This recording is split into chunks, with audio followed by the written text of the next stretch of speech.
Hello.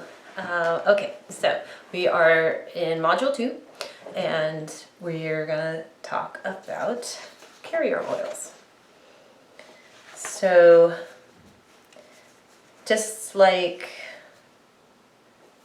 essential oils or herbs or anything, carrier oils also have their own characteristics. And so we're going to talk about the various properties of the commonly used carrier oils and then these are things that you'll think about when you're matching them with your treatment goals and choosing which carrier oil might be a good fit, because the carrier oil is most of what they are applying to their skin. You know, it's obviously the carrier for the essential oils, but you know, there's more of the carrier oil than the essential oil blend. So it is something to think about, and you do want to get nice quality oils as your carrier oils, and make sure that they're fresh and not rancid, and checking in with that. You know, oils can go rancid pretty quickly depending on what they are, and I think, you know, you probably are familiar with what an off oil smells like, and when it's time to get a new bottle. So we'll begin with almond oil, which is probably the oil that I use most often. Almond oil, Xingren, is the most common oil for external application. It's light in color, it's light in scent, it's light in feel, very easy on the skin, has an affiliation with the lungs, just like Xingren does, descending lung qi, but it's a really easy, nice general oil to use.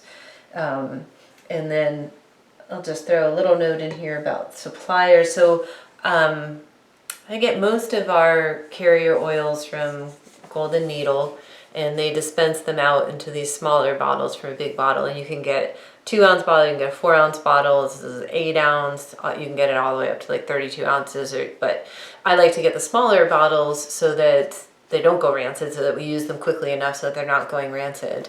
And then for some of the oils, like the nut oils, so here we've got hazelnut and walnut. These I had to get at Whole Foods or Green Life or Fair, whatever you have in your area as a natural health food store. You're going to have better luck to find the nut oils at a grocery store. And then we can talk a little bit more about those other ones. But anyway, so yeah, almond oil, great oil, easy to use, plays well with essential oils, plays well with most people's skin. It's a great oil to use. And sesame, which we were just looking at right there, when you buy sesame oil for use as a carrier oil, I recommend maybe not getting it at the grocery store. Most sesame oil in the grocery store is the sesame seeds have been toasted, and it smells like Chinese food. It smells like cooking. But sesame oil that's not been toasted really doesn't have much of an odor. It's a little bit heavier than almond oil. It's from a seed, so it has that yuan qi resonance. It clears heat, it moves blood, and it has a resonance with the blood. So if you're working with a blood condition, sesame can be one to use. And keeping in mind that it moves blood, so you would want to avoid it in a condition where moving blood might aggravate things. But you want to use it obviously where if you're wanting to move blood. It goes to the bone in essence level, that yuan qi level, because it is a seed, and good for the bones and for the teeth and conditions that are working with those. Then there's safflower oil, and safflower oil really moves blood. It invigorates blood quite a bit. It opens the chest and promotes circulation. Olive oil has a resonance with the liver, and it's got that nice green color to it.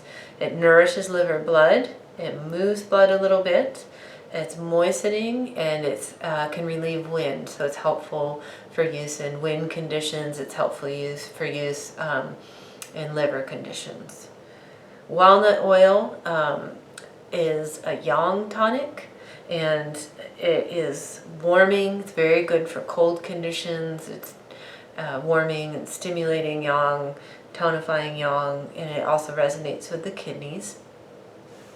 And then hazelnut oil also resonates with the kidney.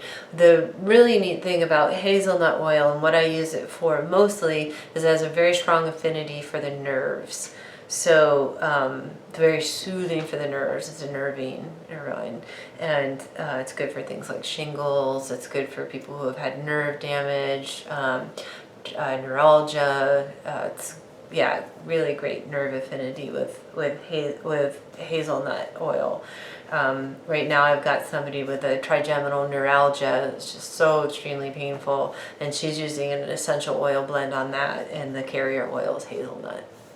I had another patient who went in for surgery on her arm, and they nicked a nerve, and the nerve, they're not sure how much it's going to heal, but at this point it's healing very slowly. Her essential oil blend is also in hazelnut oil. Grapeseed oil breaks down scar tissue, and it resolves damp, it resolves phlegm. It's good for some skin soothing for some skin conditions. And then jojoba oil actually balances your skin. If the person's going to be applying the oil to their face, jojoba is the best oil to choose for that. It's very similar to our own natural face oils, to our sebum in our skin, and it's neutral temperature. It is a little bit thicker. Some people, depending on what you're using it for, people may like that. And then Caulophyllum, and I will write that down for you. Caulophyllum. It's also sometimes called Tanamu oil, Tanamu. And this can be a little harder to find. I just ordered it online. This is the brand that I've been using. Sorry, I can't figure that out. This is Tanamu oil, Caulophyllum. It relieves phlegm and congestion. It breaks down phlegm, things that are hard. It removes toxins and things that are hard, like it can help break down cysts. It can help break down scars. It's a very thick oil. I don't know if I'm going to be able to show that very well on here, but it's really thick, and so when I'm using this, and I use this as part of a carrier oil blend, so I'll usually do like about a third Caulophyllum and 2/3 of a different carrier oil, maybe sesame or almond or something, just because it is thicker, but it's a great phlegm, congestion, toxins, breaks down hard things, and then I'll go ahead and write this down for you really quickly.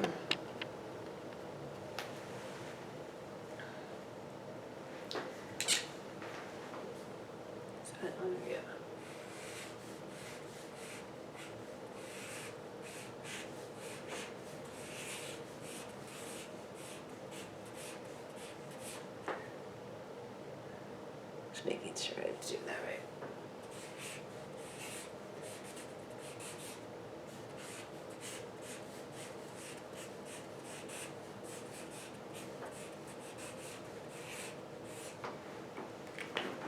Okay. And then I'll just reset the camera here. And then St. John's wort oil. It increases the essential oil's ability to get into your body. It crosses the skin really quickly, so it has that benefit for it. It also has an affinity for the nerves, like hazelnut, and and then evening primrose really isn't an oil that I use, but I had just the information that it's moistening and nourishing, and it's often used in facial serums. And then castor oil is really well known for breaking up accumulations, and you can use it as a carrier oil, And then you can also, and this is really wonderful, is to take your essential oil formula that you've created, probably in dilution, that you're going to apply over an area of congestion or over an area where there's cysts or fibroids or something like that, and then do a castor oil pack on top of that. So you have your essential oil formula, and then on top of that you apply the castor oil pack. That's a really wonderful way to use castor oil. If you're unfamiliar with what a castor oil pack is, just look it up, Google search and check it out. Really helpful. Like I said, it can also just be used as a carrier oil. And then coconut oil, I actually use fractionated coconut oil quite a bit as a carrier oil. I'm going to step out of the frame for a moment and grab some so that you can have a look at it.